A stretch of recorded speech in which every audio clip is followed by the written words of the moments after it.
السلام علیکم ورحمۃ اللہ وبرکاتہ. الحمد للہ رب العالمین والصلاة والسلام علی نبینا محمد وعلى آلہ وصحبہ اجمعین ومن تبعهم بإحسان إلى يوم الدین. اما بعد، قال اللہ تعالی: یا ایہا الذین آمنوا اذا قمتم إلى الصلاة فاغسلوا وجوہکم وأیدیکم إلى المرافق. اللہ رب العالمین نے ہم مسلمانوں کو اسلام پر عمل کرنے کے لیے اسلام کے 5 رکن بنائے. پہلا رکن جسے عقیدہ توحید ایمان کہتے ہیں، شہادت اللہ الہ الا اللہ وان محمد رسول اللہ کہتے ہیں. دوسرا رکن نماز. اس نماز کے لیے وضو یہ شرط صحت ہے، یعنی وضو کے بغیر انسان کی نماز صحیح نہیں ہو سکتی. امام ابن تیمیہ رحمہ اللہ کہتے ہیں کہ جس نے نماز پڑھی بغیر وضو کے، یہ سوچ کر، یہ جان کر، یہ ایمان رکھتے ہوئے کہ یہ کرنا جائز ہے، کفر اجماعا. جس نے بغیر وضو کے جان کر نماز پڑھی کہ ایسا کرنا جائز ہے، وہ کافر ہے. اجماع ہے اس پر علماء کا کہ وہ کافر ہے، اس کے کفر میں کسی کو شک نہیں، کیونکہ اللہ رب العالمین نے اور نبی کریم صلی اللہ علیہ وسلم نے نماز کے لیے وضو کو شرط صحت قرار دیا، یعنی وضو کے بغیر نماز صحیح نہیں ہو سکتی. وضو کسے کہتے ہیں؟ وضو کہتے ہیں ثواب اور پاکی کی نیت سے اللہ بطور اللہ کی عبادت کے پانی سے مخصوص اعضاء کو، یعنی جو وضو کے اعضاء ہیں، جو اعضاء وضو ہیں، ان مخصوص اعضاء کو مخصوص صفت پر دھلنا. اس میں ثواب کی بھی نیت ہے، اس میں طہارت کی بھی نیت ہے، اور یہ عبادت بھی ہے جو صرف اللہ کے لیے ہو سکتی ہے. وضو کی جو صفت نبی کریم صلی اللہ علیہ وسلم نے اور صحابہ اکرام نے آپ سے جو نقل کی ہے، اس کی صفت پہلے، اگر کوئی انسان سو کر اٹھا اور اسے وضو کرنا ہے تو اس کے لیے سنت یہ ہے کہ پہلے وہ اپنا ہاتھ دھلے. وضو کرنے سے پہلے اپنا ہاتھ دھلے، کہیں گندگی وغیرہ نہ ہو ہاتھ میں. اس وجہ سے حدیث میں ذکر ہے کہ جب انسان سو کر اٹھے اور وضو کرنا چاہے تو پہلے اپنا ہاتھ دھل لے، اس کے بعد وضو کرے. وضو کرنے کے لیے اللہ کے نبی صلی اللہ علیہ وسلم نے 3 طریقہ اختیار کیا ہے. اعضائے وضو کو 1 بار دھلنا، اعضائے وضو کو 2 بار دھلنا، اعضائے وضو کو 3 مرتبہ دھلنا. یہ اللہ کے نبی صلی اللہ علیہ وسلم کی سنت ہے. ان میں سے کسی کو بھی ہم اپنائیں، ہمارا وضو صحیح ہے. کوئی 1 بار دھلے اس کا بھی وضو صحیح ہے، کوئی 2 بار دھلے اس کا بھی وضو صحیح ہے، کوئی 3 بار دھلے اس کا بھی وضو صحیح ہے. اگر انسان کبھی یہ کبھی وہ کرے تو بھی صحیح ہے، اس میں کوئی حرج کی بات نہیں. وضو کے اعمال 2 قسم کے ہیں. پہلے وہ اعمال ہیں جو فرض ہیں وضو کے اندر، دوسرے وہ اعمال ہیں جو سنت ہے. فرض اعمال میں سے وہ ساری چیزیں جو دھلے بغیر انسان کا وضو صحیح نہیں ہو سکتا.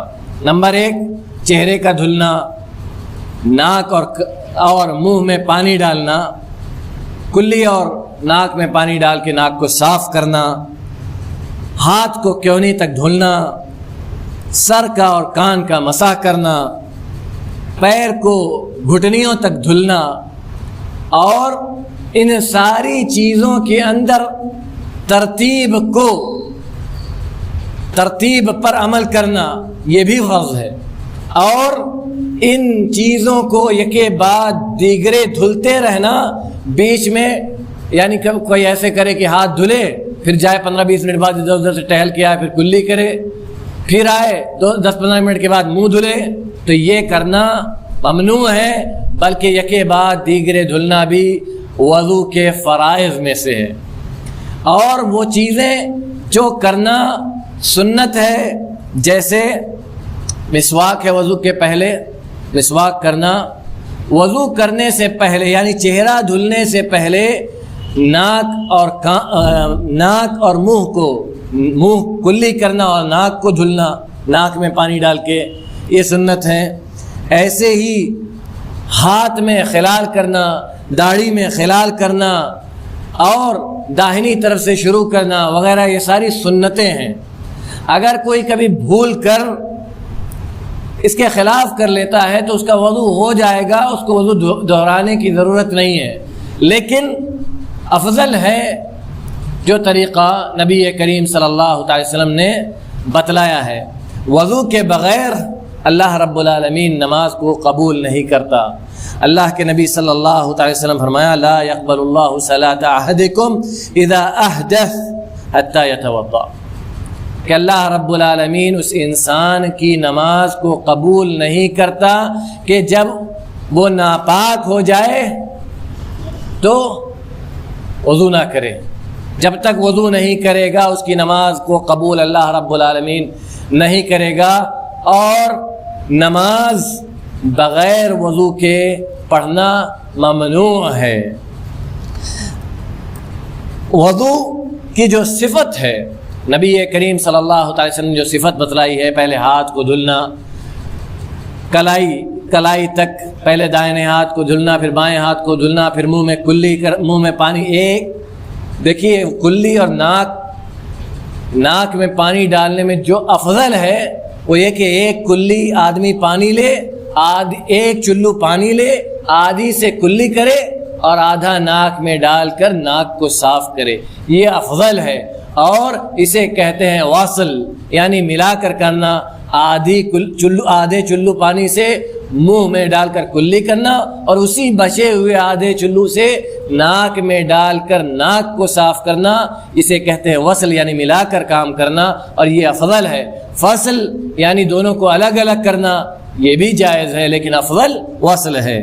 اور پھر 3 مرتبہ منہ دھلنا، یا 2 مرتبہ یا 1 مرتبہ، اور پھر کوہنیوں تک ہاتھ دھلنا۔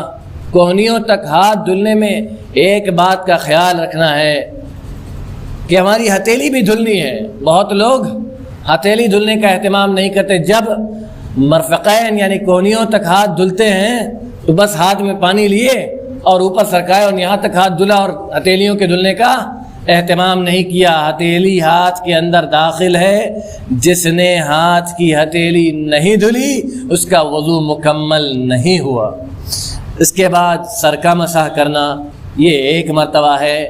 کان کا مسح کرنا، پھر پیر دھلنا، یہ 3 مرتبہ، 2 مرتبہ یا 1 مرتبہ جو انسان کرے گھٹنیوں تک۔ ویل للعقاب، اللہ کے نبی صلی اللہ علیہ وسلم نے ان لوگوں کو جو جلدی میں پیر دھل کر نکل جاتے ہیں اور ان کی ایڑیاں اور ٹخنے سوکھے رہ جاتے ہیں، ان کے لیے اللہ کے نبی صلی اللہ علیہ وسلم نے جہنم کی آگ کی سزا سنائی ہے۔ اور وضو نبی کریم صلی اللہ علیہ وسلم بہت محبوب عبادت ہے، اور وضو کے بعد 2 رکعت سنت پڑھنا یہ بھی سنت ہے، وضو میں سے ہے۔ اللہ کے نبی صلی اللہ علیہ وسلم نے حضرت بلال رضی اللہ تعالیٰ عنہ سے پوچھا کہ بلال بتاؤ آخر تمہارا وہ کون سا عمل ہے جس کی وجہ سے میں تمہارے پاؤں کی آواز اپنے آگے جنت میں سنتا ہوں؟ تو بلال رضی اللہ تعالیٰ عنہ نے کہا میرے پاس کوئی ایسا عمل نہیں، ہاں ایک عمل ہے جسے میں کبھی نہیں چھوڑتا۔ کون سا عمل؟ کہا میں جب بھی وضو کرتا ہوں تو وضو کی 2 رکعت سنت ضرور پڑھتا ہوں۔ نبی کریم صلی اللہ علیہ وسلم نے کہا وہ یہی ہے وہ سنت جس نے آپ کے پیر و قدموں کی آواز مجھے سنائی ہے، تو آپ مجھ سے آگے جنت میں۔ نبی کریم صلی اللہ علیہ وسلم کہہ رہے ہیں جبرائیل حضرت بلال رضی اللہ تعالی عنہ سے۔ اور وضو یہ واجب ہے، نبی اللہ رب العالمین کہتا ہے اذا قمتم الى الصلاة فاغسلوا وجوہکم، کہ جب نماز کے لیے کھڑے ہو تو منہ دھلو، ہاتھ دھلو، چہرہ دھلو وغیرہ۔ اس کے اندر ترتیب نہیں ہے آیت کے اندر، لیکن نبی صلی اللہ علیہ وسلم نے اپنی ترتیب اپنے عمل سے ترتیب سکھائی ہے، اس لیے اس ترتیب سے عمل کرنا افضل ہے۔ اور ہاں ایک چیز جو بہت زیادہ دھیان رکھنے کی ہے، انسان کے وضو کو توڑنے والی جو چیزیں ہیں وہ ہے وہ چیزیں جو انسان کے شرمگاہ سے نکلتی ہے، چاہے آگے کی شرمگاہ ہو یا پیچھے کی شرمگاہ۔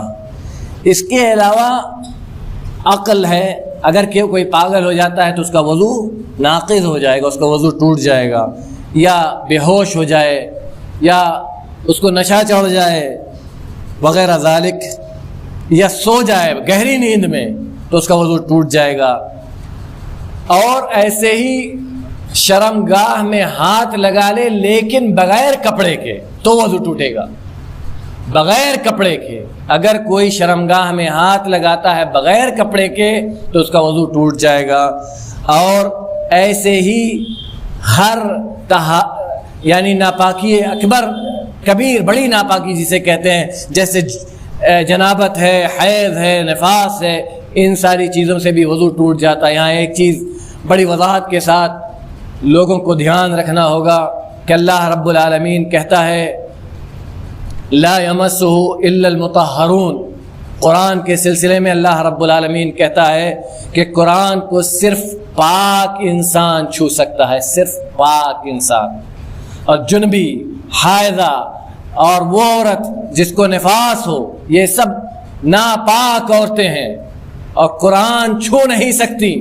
شیخ ابن باز رحمۃ اللہ علیہ کہتے ہیں وہ عورت جو معلمہ ہو، اگر وہ مجبوری محض کی بنا پر قرآن کو چھونا چاہے، اسے گلوز پہننا ہے اور کوئی کپڑا پھر ہاتھ میں پکڑنا ہے جس سے وہ قرآن کا ورق الٹے گی، اتنا احتیاط کرنا ہے۔ لیکن اگر کوئی اس کے بغیر قرآن کو چھوئے، جس کی اللہ رب العالمین نے جہاں مجبوری نہیں رکھی ہے، تو یاد رکھو کہ اللہ رب العالمین کے نہی صریح، یعنی اللہ رب العالمین کی صراحت منع کے باوجود اگر وہ چھوتا ہے تو وہ سب سے بڑا مجرم ہوگا، کیونکہ وہ اللہ رب العالمین نے یہ کلام، یہ اللہ رب العالمین کا کلام ہے، انسانوں کا کلام نہیں ہے۔ اس کے آداب بھی اللہ نے سکھلائے ہیں، انسانوں نے نہیں۔ اس لیے اللہ نے کہا لا یمسہ الا المطہرون۔ یہاں تک علماء میں اختلاف ہے کہ بغیر وضو انسان قرآن چھو سکتا ہے یا نہیں۔ جب اختلاف اس میں ہے کہ بغیر وضو کے قرآن چھو سکتا ہے یا نہیں، تو حیض اور نفاس اور جنابت میں کوئی اختلاف نہیں ہے، کسی کا کوئی اختلاف نہیں ہے کہ حائضہ، جنبی اور نفاس والی عورتیں قرآن نہیں چھو سکتی۔ جنبی مرد بھی جس نے اپنی عورت سے مباشرت کیا ہو یا اسے احتلام ہوا ہو، وہ آدمی بھی قرآن کو نہیں چھو سکتا۔ حتیٰ کہ نبی کریم صلی اللہ علیہ وسلم کی حدیث ہے کہ نبی کریم صلی اللہ علیہ وسلم اللہ رب العالمین کا ذکر ہر وقت کرتے تھے سوائے حالت جنابت کے اور باتھ روم کے اندر، باتھ روم کے اندر اور حالت جنابت میں اللہ کا ذکر نہیں کیا کرتے تھے۔ ایسے ہی اگر انسان بیوی اس کو بوسہ وغیرہ لیتا ہے تو اس کا وضو نہیں ٹوٹتا ہے۔ وضو تبھی ٹوٹے گا جب کوئی ایسا کام کرے گا جس سے وضو ٹوٹتا ہے، جیسے اس کے مباشرت کرے بیوی کے ساتھ، جنبی ہو جائے، یا اس کے شرمگاہ سے کوئی چیز نکلے، کوئی بھی چیز، صرف پتھر نکلنے میں اختلاف ہے کہ کیا پتھر نکلنے سے وضو ٹوٹے گا یا نہیں۔ انسان کے جسم سے جو پتھری جسے ہم کہتے ہیں اس میں اختلاف ہے، لیکن راجح یہی ہے کہ اس سے بھی وضو ٹوٹ جائے گا۔ اور اس کے علاوہ چیزیں جیسے انسان زخم لگ جائے کہیں بدن کے اندر، اس سے وضو نہیں ٹوٹتا، خون نکلے بدن وضو نہیں ٹوٹتا، جتنا بھی نکلے زیادہ ہو کم ہو کوئی مسئلہ نہیں، اس سے وضو نہیں ٹوٹتا ہے۔ ایسے اور عورت کی شرمگاہ سے جو گندگی جو پانی نکلتا ہے، وہ اس پانی کی دو قسم ہے۔ ایک پانی جو رحم سے نکلتا ہے، رحم سے آتا ہے، عورت کے رحم سے، وہ رحم جس میں بچے پلتے ہیں، اس رحم سے آتا ہے۔ علماء کے درمیان اس میں اختلاف ہے، کیا وہ رحم سے آنے والی رطوبت، وہ یعنی بھیگا پن، وہ پانی ناقض وضو ہے یا نہیں؟ علماء میں اختلاف ہے، لوگوں نے دونوں طرح کی رائے اختیار کی ہے، لیکن زیادہ تر علماء نے راجح یہ قرار دیا ہے کہ یہ ناقض وضو نہیں ہے۔ ہاں وہ پانی جو عورت کے پیشاب والی جگہ سے نکلتا ہے، جس جگہ سے عورت پیشاب کرتی ہے، اس جگہ سے نکلنے والا پانی ناقض وضو ہے، کسی بھی حالت میں نکلے، الا یہ کہ اس کی عادت ہو تو وہ سلسل بول میں چلا جائے گا۔ سلسل بول یعنی جس کو بار بار پیشاب ٹپکنے کی بیماری ہوتی ہے، اللہ رب العالمین ہم سب کو محفوظ رکھے، اس کا حکم وہی ہوگا، یعنی اس عورت کا جس کے پیشاب والی جگہ سے بار بار پانی نکلتا ہو، تو اس کا حکم وہی ہے جو سلسل بول والے آدمی کا حکم ہے۔ اور تھوڑی سی نیند، تھوڑا سا سو جانا، عورت کو بوسہ لے لینا یعنی بیوی کو وغیرہ ذالک، یہ ساری چیزیں ناقض وضو نہیں ہیں۔ ایسے ہی اگر کوئی کپڑے کے اوپر سے شرمگاہ وغیرہ کو کھجلا لے تو بھی وہ ناقض وضو نہیں ہے، یہی راجح علماء کے اقوال میں سے ہے، اس لیے کہ نبی کریم صلی اللہ، اس لیے کہ یہ دین آسان ہے، اور نبی کریم صلی اللہ علیہ وسلم اور صحابہ کرام نے پوری وضاحت کے ساتھ ساری چیزیں ہمارے سامنے رکھ دی ہیں۔ درس لمبا ہو گیا، اللہ تعالی ہم سب کو معاف کرے اور صحیح معنوں میں دین پر عمل کرنے کی توفیق عطا فرمائے۔ السلام علیکم ورحمۃ اللہ وبرکاتہ۔